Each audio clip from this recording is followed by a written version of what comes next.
Joining us now is the National Association of Wholesaler-Distributors CEO and President, Eric Hoplin. Eric, good to see you. I'm glad you're back here. Maria.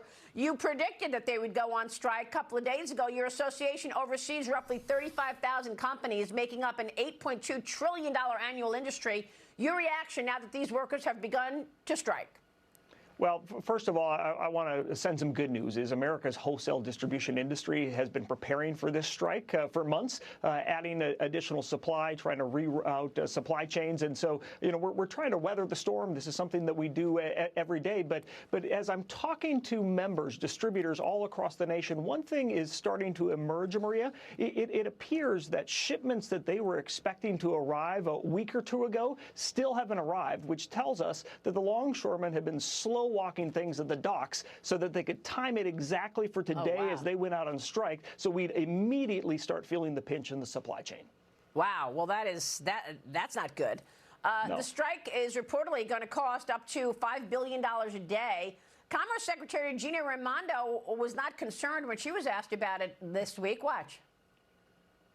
Where are the issues most prominent? Where have you been kind of focused and hearing on what would happen if the strike goes, let's say, longer than a week? Again, I have not been very focused on that. She's not focused on it. She's the Commerce Secretary. Manufacturers are calling on President Biden to invoke the Taft-Hartley Act and stop this strike. But here's what he said on Monday. Watch. Mr. President, would you intervene in the dock workers' strike if they go on strike on Tuesday? No. Why not? Because it's collective bargaining. I don't believe in Taft-Hartley. No, he's not going to intervene, Eric. Your reaction? Well, it looks like the administration is completely out to lunch. They've been out to lunch on the economy since the beginning of the administration. And, one of the big points here is Maria, is when the union threatened to strike, the administration said from the beginning, the president said he would not intervene.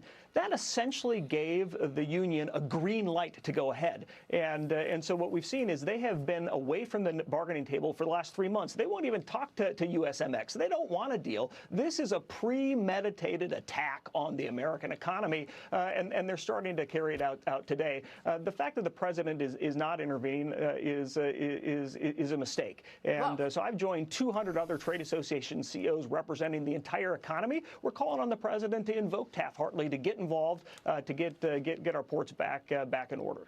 Well, look, this administration wants to get corporate America. We know that already. Kamala Harris has threatened that, it's the price gouging underway. That is the reason that inflation has spiked so high, not her $7 trillion in spending in the last 4 years. The International Longshoremen's Association is demanding a total ban on automation at ports. Now, this is something that is a head-scratcher. They don't want any automation at gates, cranes, moving containers that load and unload cargo. Eric, is this realistic? It's not realistic. Look around the globe. Look at the port of Shanghai in China, one of the busiest ports on the planet. Fully automated cranes, fully autonomous vehicles moving everything at lightning speed in China.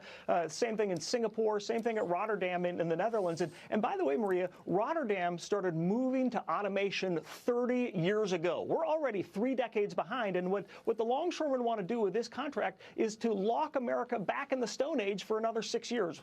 I mean, for that in and of itself, shouldn't this administration get involved, right? Wasn't Kamala Harris the AI czar?